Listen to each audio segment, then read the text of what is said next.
and welcome to the first ever episode of a brand new podcast series called Is It Just Me? It's a series dedicated to delving into your unpopular F1 opinions. I'm Jess, and today I'm joined by co-host and F1 reporter Luke Smith. Luke, how are you doing? I'm doing good, Jess. How are you doing? Yeah, not too bad, all things considered. Obviously, we are clearly both at home, staying safe, in our respectful bedrooms, and obviously each have got a little F1 merch in the background. You've got a Le Mans. That's right. There we go. Yeah, looking great. So the topic of today's episode is actually quite poignant, I guess, because with no racing, and the reason why Luke and I both sat at home rather than watching some wonderful F1 races is that we're obviously in lockdown. But as we've seen, Esports has taken quite a rise in terms of replacing live sporting with virtual sporting. So today's episode was inspired by a fan question that came in from @AngusMartin1 on Instagram, who asked us, esports or Netflix, what's better? So today's unpopular opinion that we're going to dive into is esports will attract more people to F1 than Netflix ever will. So kind of going to touch on two complete different areas of F1 and the sport in general. But what do you think, Luke, to how much esports has been going on with all the races being cancelled? Well, obviously, it's been a huge replacement for real life racing, and I think it's kind of the next best thing really that people have been looking for and getting real buzz out of. And we've seen a lot of big events coming out recently and getting real life racers, the likes of Lando Norris, Max Verstappen, and Nicholas Latifi as well, all getting on board, which is really cool to see. So we're still kind of getting our racing fix. Obviously, we've had Veloce Esports and Motorsport Games been working together on a really good weekly series that ensures that we can tune in every week and still get our racing, which is wonderful.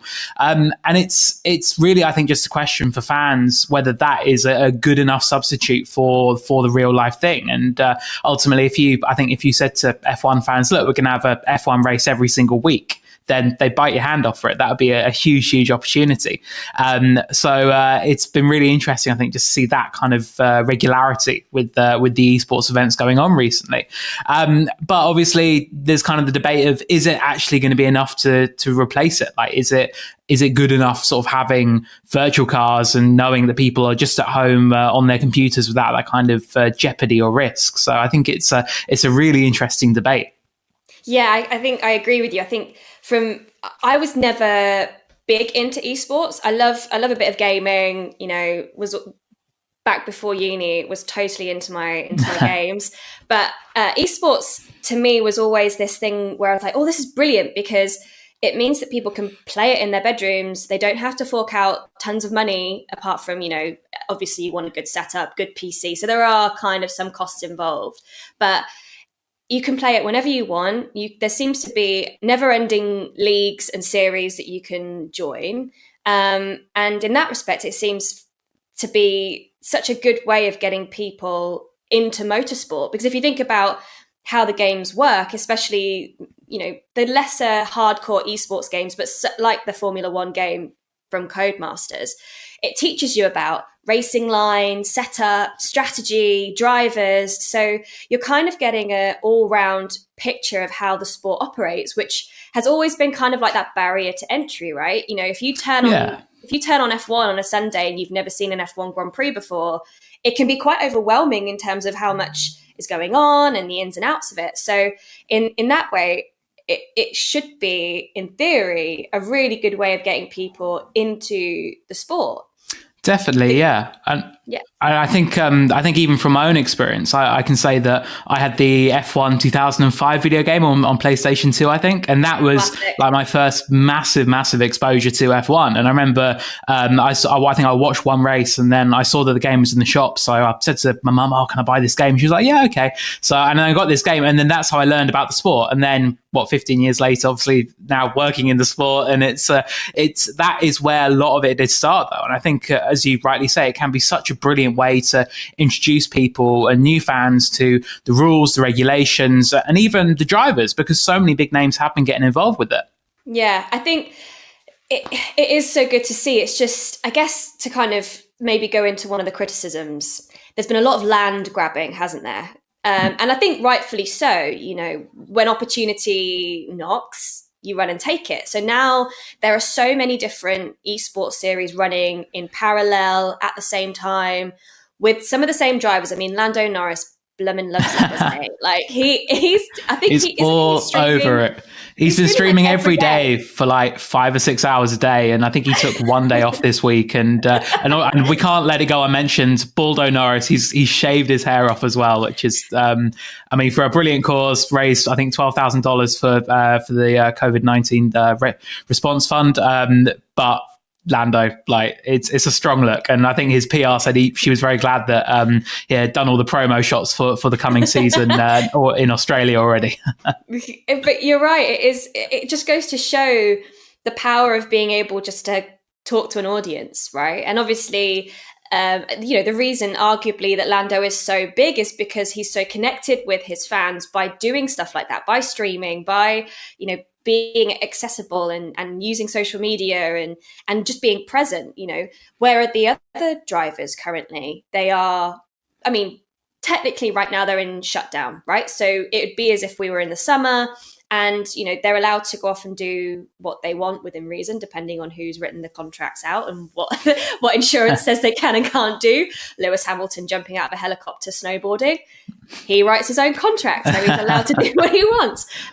But they don't contractually have to be doing anything, right? So, but you've got to also stay present because this is just unprecedented times in terms of what does it mean for the sport? We should be in Vietnam right now. Yeah, exactly. And we're not. So, do we need that always on approach, especially currently? I think that's the sort of the dilemma a lot of the drivers will now be facing, whether some of them do just want to go into complete shutdown mode and just focus on their training and relaxing and spend time with their families, which is something that, again, normally we wouldn't have the opportunity to do. And that is something that I think a lot of them will let's take advantage of. We saw in the F1 sanction series recently, I think for the first race there was only 2 F1 drivers involved. I think that number's now up to 5 for this weekend's one. But again, Lando, who's been very vocal on the matter, he spoke about this in an interview a couple of days ago, and he said that because there's no obligation for F1's drivers to race in it, there's no nothing from the series saying, look, we're going to send you a simulator, you have to be part of this. That they're kind of the drivers kind of doing what they want. And we're seeing, people like Lando, the younger generation, I think George Russell, Alex Albon, both very switched onto it and open to doing it. Whereas some of the older drivers, Kimi, I don't think we're ever going to see him in an esports event, for an example. He's good, though. He's very good. He's great on a simulator. Yeah, wow. I've seen him a couple of times, and he's nifty. And he's got kids as well, so perfect opportunity, you'd think, surely. He should definitely be involved. Yeah. But that's very much, I think, the biggest criticism right now that we're seeing is that without the F1 drivers being involved, it's just a bunch of like randomers having random battles with no real kind of sense of championship or, points being awarded. It's been very sporadic. So, but what we saw with the IndyCar series was they pretty much got the entire grid involved. And the feedback from that was that this is what F1 needs. Do you agree? Do you think that the only way that this will be anywhere near as popular as it kind of ought to be in terms of a replacement series, do you think that we need the full grid? We do, yeah, I think so. I think that if it was ever going to be anything like, again, we don't know how long this is going to go on. We don't know how long we're not going to have any F1 action. But I think so long as we don't have it and there's no direct replacement of seeing all 20 drivers who should be racing right now, taking part in events on a virtual Australia track or Vietnam track or China track or whatever. I think so long as we don't have that, it's never quite going to be the direct replacement we need. The other challenge, though, is I think a lot of sponsor commitments. Obviously, I think something that's been cited recently was that because obviously they're running off the F1 2019 game and so much has changed since then, a lot of the drivers are finding it maybe a little bit difficult to get involved because their personal sponsors might have changed or other, obviously, even team changes in a couple of circumstances. And also also, you've got to bear in mind that some of the drivers do have obligations to other games. I mean, for example, Lewis Hamilton, I mean, Gran Turismo is one of his sponsors. So if he wants to be put on the F1 2019 game, I don't know from a contractual point of view how that would work. So it's another little consideration that I think does need to be looked at as to why we can't get all of these drivers together to have sort of a proper virtual Grand Prix. But I do think you're right. I think so long as we don't have that and we don't have all 20 of them together with simulators doing a proper race, I think it's always going to be a little bit difficult to say to fans, look, there's no F1 on this weekend, but we've got kind of the next best thing. But I guess because obviously this is all about opinions, right? And the point is that I don't know if there is a right or wrong answer, but we're going to dive into all sides of the argument in this series, and we're going to debate it friendly wise, because guess what? We'll see how that goes. You don't. Well, yeah. Let's next few episodes, if there's anything that's really we really don't agree on, this could get a bit fiery. But I guess the point being was that should it even matter? Because esports is its own entity, right? And why should it take a bunch of real drivers when we have, as you pointed out, F1 has its own official esports series. This is what, the 4th year they'll be running it. With some standout stars that are great talent in their own right. And yeah, okay, they probably couldn't be put into an F1 car and do however many laps of Vietnam this weekend, but they are skilled in their own right. And surely does that not deserve its own platform it doesn't need celebrities and drivers. It should just be based on talent, because these guys are super talented. You know, they're beating the drivers. They're better than the drivers because it's a completely different platform, right? Yeah, it is. Yeah. And we've seen so many drivers come through the F1 esports series and be really successful. Brendan Lee, I think, is a perfect example of that. He won the first 2 championships, then was driving Formula Ford last year. And it was an amazing story. And we do have so many. He beat everybody in Race of Champions as well. Like, I think he did. Yeah. Right? Yeah, exactly. It's incredible. Like, we're seeing so many of these people take the skills they're applying from the simulators and the gaming world into real life, which is wonderful to see. And I think also you could look at the even like the YouTuber community, for example, that there is in Formula One. These are people who have made real names for themselves within Formula One without being a driver or actually like in the paddock, like week in, week out. And I think that is something that F1 could really tap into and say, look, we don't have the drivers racing, but we've got all these names that you do know, that if you're on YouTube regularly, that you'll have watched their videos, you'll have seen them racing together. And I think that would really capture the imagination, particularly for such a young audience as well, because that is ultimately who esports is going to be mainly targeted at. And I think that would be a really good way, I think, for F1 to kind of strengthen those ties as well with such an important community. And I think people, I mean, such as Arava or Tiamat Marduk, I always struggle saying his name, and people like that who have had such a big impact, I think, on F1 and their younger audience. I think so if F1 could really work with them a lot more, and maybe say for these esports events, look, it's going to be a YouTuber only race, for example. I think that would be a huge success to work with them.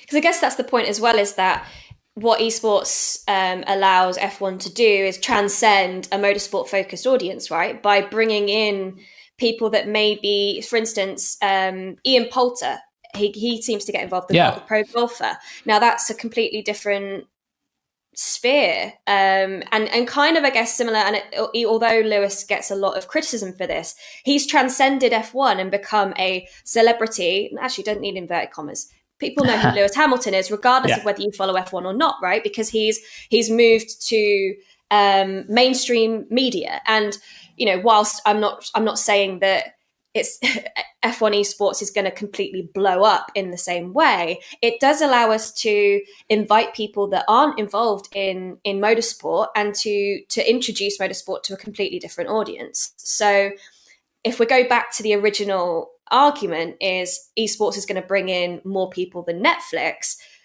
I guess arguably for that reason, and for the reason that we said at the beginning in terms of bringing people into understanding the sport, maybe that this isn't such an unpopular opinion. But let's take a look at the other side of the argument, which is Netflix, right? Netflix blew up the series Drive to Survive. And I think I don't know about you, Luke, but I was really surprised at how honest it was as a series and how much access that Netflix were able to get. Because as you and I both know, and as I'm sure everybody has felt at some point being an F1 fan, F1 doesn't like to give its secrets away, does it? No, it's a very closed off sport at times, and I think that's something that Liberty Media, since its takeover in 2017, has really been pushing to try and change and make it more accessible, make it I think a bit more friendly as well. And the Netflix series was always a big part of that strategy.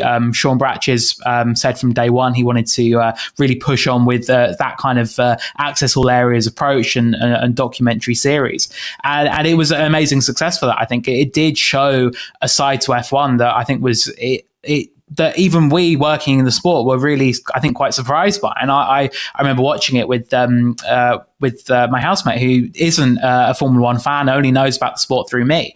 And like, it was really interesting sort of seeing my world, our world opened up in such an amazing way. And I think shown so accurately as well. I think the fact that it was so clear, like what was going on. And it was even little sort of nuggets here and there that we didn't know what was going on behind the scenes. So that was what made it such a success. And I think that is why we got people who maybe before wouldn't have been so interested in the sport and only watched the series because they wanted something new to find on Netflix, for example. They were able to get so hooked by it because it was so honest, and it was, I think, just such a brilliant opening up of F1.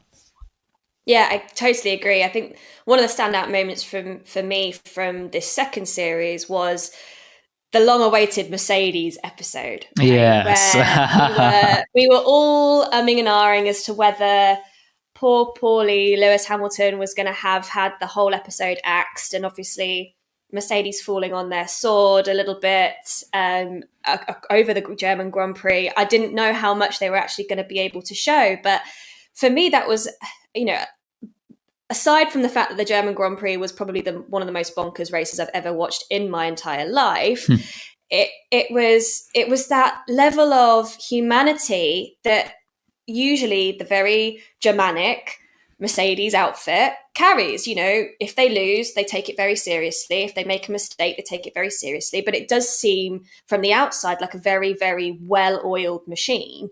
But you saw real kind of fragility and vulnerability there. And, there's that scene where Lewis walks into Toto's office and is just like, I'm so sorry. And, as much as you would maybe expect that to happen, from a human to human point of view, I think the outward portrayal often of the Mercedes outfit is that it's not like that. So that just seeing that little moment almost made me view the entire team differently, and not badly. It made them more relatable, right? Which I guess is what the whole series is trying to do, focus on that human side of F1. Whereas esports maybe is more of the technical side. So what do you think translates better, both personally and then maybe as an F1 fan in general? What do you think translates better? You could tune into Drive to Survive without actually knowing anything about Formula One or having any real interest in Formula One, but simply wanting a new sports documentary series to watch, for example. And I've got messages from friends from university, for example, who were like, I've watched this series, and they had no interest in F1 whatsoever, when I was at uni with them. But now it's like there's this new thing on Netflix, they want to try it out, and that then creates that interest. And I think we did see a big explosion of the F1 fan community, particularly on Twitter and social media, in the wake of the first series of Drive to Survive. And I think we saw another big step after season 2 as well. And I think that to me is so invaluable. It's so important to be able to reach such a huge audience. Whereas with esports, I mean, I think obviously gamers who are maybe looking for new videos to watch online or maybe new series, they might then sort of think, I'll give motorsport or F1 or esports, F1 esports a go, and then get into it that way. But I think the chances are that the majority of people coming to F1 esports at this moment in time, they probably already have an interest in Formula one way or another. So I think esports, it certainly has a big value in terms of converting people into F1 fans. But I think the majority of them will already have that kind of interest. Whereas I think Netflix is just a much, much wider net that it will cast. And I think it'll give more of an opportunity to get more new fans on board, which obviously are so important for the sport's future. I guess it's difficult to monitor as well, right? So last year, COTA was a sellout. So the US Grand Prix was a sellout. And a lot of the headlines suggested that a lot of that was down to Netflix. They actually put it in their headlines as, Netflix has sold out COTA. Do you agree? Do you think that was the case? Because I've only seen the headlines. I've not seen how they've managed to actually attribute that to Netflix, unless were they polling people as they were coming in the gates, like, why are you here? Is it Netflix? Yeah, I think it's. I think that COTA obviously it's a race it's gone through its ups and downs in the years. Let's be very frank about that. And I think when they saw the ticket sales were, I think, so much higher above the normal trajectory at that point of the year, and then when it came to the race, it was such a huge attendance. I think that's what made them think, well, what's changed year on year? Ultimately, the drivers were the same, the championship battle was pretty much the same, and the only real difference was that there was Netflix. That Netflix had come in and I think opened up the sport to so many new fans, and in America as well, particularly, such an important market for Formula One. So I think that is probably where that attribution came from. Just sort of say, well, what's changed year on year? We've had Netflix come in, therefore that must be a contributing factor. So yeah, it does have a real world impact on races like that. I think Mexico explained a similar reason for its rise in ticket sales as well, which is great. And that ultimately is what we want. And we just do want to see more fans coming through the gate, reading our articles, watching our podcasts, and really engaging with us. And I think it's stuff like Netflix, I think, is really, really going to be the catalyst to make that all happen further in the future. Yeah, and on that note, make sure you're subscribing to this podcast, because there's going to be plenty more unpopular opinions coming your way. But how far do you think Netflix can go, though? Because one of my criticisms of season 2 was that it was very samey. It was very similar to season 1 in terms of, it opened with Australia and Daniel Ricciardo again. It had a lot of Günther Steiner swearing. In fact, I'd say more Günther Steiner swearing than even in the first series. And I didn't think that was possible. It got to a point where I was like, yeah, every other word. It's like the F-bomb or whatever. But how, as much as obviously, you especially are very much a part of the paddock world and the circus and the ins and outs and the kind of the battles that are going on and the off-track drama that goes on. But how can Netflix continue that kind of trajectory that they had, especially with the first season? I've not seen the viewing figures of the second season yet. I don't know if they compare to the first season or not, but my worry is that unless they're going to get some real decent drama bits without over-egging it, as they have been criticised of doing for the second season, how far can they take it?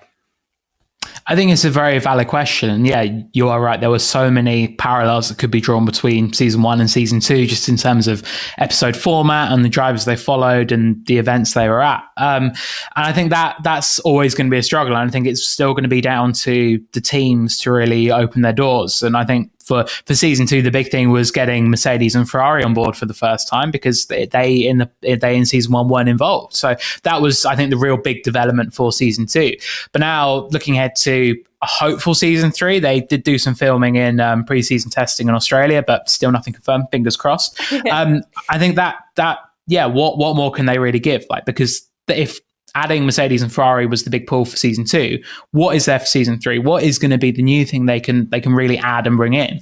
I think they've just got to try and shake things up a little bit more, and also just try and, I think, get more access from the team. So, okay, it was wonderful that Mercedes offered Netflix the German Grand Prix weekend of all the weekends they could have picked, that it was that one. That was amazing. You just couldn't Ferrari, write it was brilliant. no, you couldn't. It was perfect, brilliant. Absolutely perfect. And then Ferrari, Kota, they opened things up, and obviously that was such a tough weekend for them. But there weren't any other weekends where those teams were opening their doors so freely. So I think it's just a case of trying to get that more access out of the teams, and I think that will be a gradual process as time goes on, and as we get used to this new more open Formula One world that Liberty are putting us on. But also, yeah, I think it's just a case of that they've got to try and, I don't know, maybe look at some different drivers, maybe look at some different personalities as well. Because look, we love Daniel Ricciardo, we absolutely love Gunther Steiner, but there were some drivers who went completely under the radar in season 2. I think Kimi Räikkönen, he had only one line in the whole series, and that was in the very last episode. But it was so great when he was like, "This is just a hobby for me." And it's like, oh, beautiful, beautiful. I know that Twitter was up in arms that Jerry Halliwell had more speaking parts than Lando Norris. Yeah, exactly. And particularly now we're seeing Lando, who's so prolific on social media and online. Like, if they don't get him on board for season 3 properly, that's a huge opportunity missed. So yeah, I think looking for try and find some more personalities like that, that's how they're going to keep it fresh, and that ultimately is what's going to keep fans coming back time and time again to the series. I guess it is also dependent on, though, what is going on. You know, I think for 2021, we were hoping for whatever 2021 is going to look like. We were hoping for a bit more of a explosive driver market, for instance, right? So that would have provided a ton of content for Netflix to look at, like, how does a team decide who they're going to keep? Because obviously we did have that drama with Nico at Renault last year. We saw that, you know, it looked like he was going to get dropped, and obviously he did. But, you know, how does that mix up change the dynamics? Because you'll have new rivalries, new teammates, new ways of working, you know, people not taking to the cars as easily, that kind of thing. But it's likely that we're not going to get that, let alone what the season's going to look like. I mean, obviously this whole thing is of itself a series, right? How does an F1 team, and I don't know what Netflix is currently doing or what they can do. Obviously everybody's in lockdown, as they should be, but how's that going to look? So it's so dependent on real life events happening and F1 keeping itself exciting, that, because as with everything in Netflix, you know, I mean, the Tiger King series is just oh, it's incredible. Bizarre. It's bizarre, right? And it's got to be to keep people entertained. So yeah, without because I guess the one criticism that has maybe come up against Liberty, because I agree, I think that there's been a lot of things that Liberty have done that have been brilliant for F1. But are we going to over-Americanize it? Are we going to over-dramatize it to the point where it's just ridiculous? Because I mean, I was sat watching it with some F1 fans, and they were sure that, you know, the crash sound effects that they use and the engine sound effects that they use are not what F1 actually is. Or no, and I think I think there is the sort of concern as well that if fans watch the Netflix series and then go and watch their first F1 races, and they're a bit like, oh, the cars don't quite sound as good, or the crashes, like, they're not quite as dramatic. Like that is, I think, something that you're correct, that there is a risk to run in terms of you don't want to oversell it and then come to the actual products and be like, oh, it's not quite as good as Netflix touted it up to be. Yeah, exactly. But I guess, so we've got the two sides, right? Esports can probably exist forever on its own, in its own right. And whether it has an F1 associate or similar motorsport associate or not, it's always going to be there, right? And people are going to arguably come across it maybe easier if they already have a slight interest in gaming or motorsports or whatever. Netflix kind of casts a wide net and funnels them in to the sport. And then it's kind of up to either the media like us or F1 itself to then kind of hold them and go, yeah, this sport's amazing. You're going to want to be an F1 fan. Come buy a race ticket, right? So I guess the question is if Netflix never does another series, will it have done enough in the first two over an esports, which is undoubtedly going to run until the next kind of gaming console comes out, or next game, or whatever it might be. So to get back down to that original argument, which is esports is going to bring more people to F1 than Netflix ever will. What do you think? You don't have to come to a total decision, because it might be that we can't decide, because I'm a little bit unsure at the moment, if I'm honest. But what do you think, if we're going to put it down to that and that alone, do you think this person's unpopular opinion is founded? I would say that and this might be an unpopular opinion in itself. I would say that Netflix would still have done more for Formula One than esports will. Interesting. Well, obviously, we want to know what you guys think, listening and watching at home. Do you think esports will do more than Netflix? Do you think Netflix will do more than esports? If you're watching on YouTube, leave comments below. If you are following us or listening to us on a podcast, make sure you tweet us using #IsItJustMe, and we will do our best to read your comments and let you know in the next episode whether or not you agreed with us or not. So make sure you're listening and keep tuned for the next episode. We'll be asking you for your F1 unpopular opinions, so make sure you're looking out on our social channels for that. And until next time, thanks, Luke, for joining us. Thank you very much. And we'll get into your next unpopular opinion next time. Thanks, guys.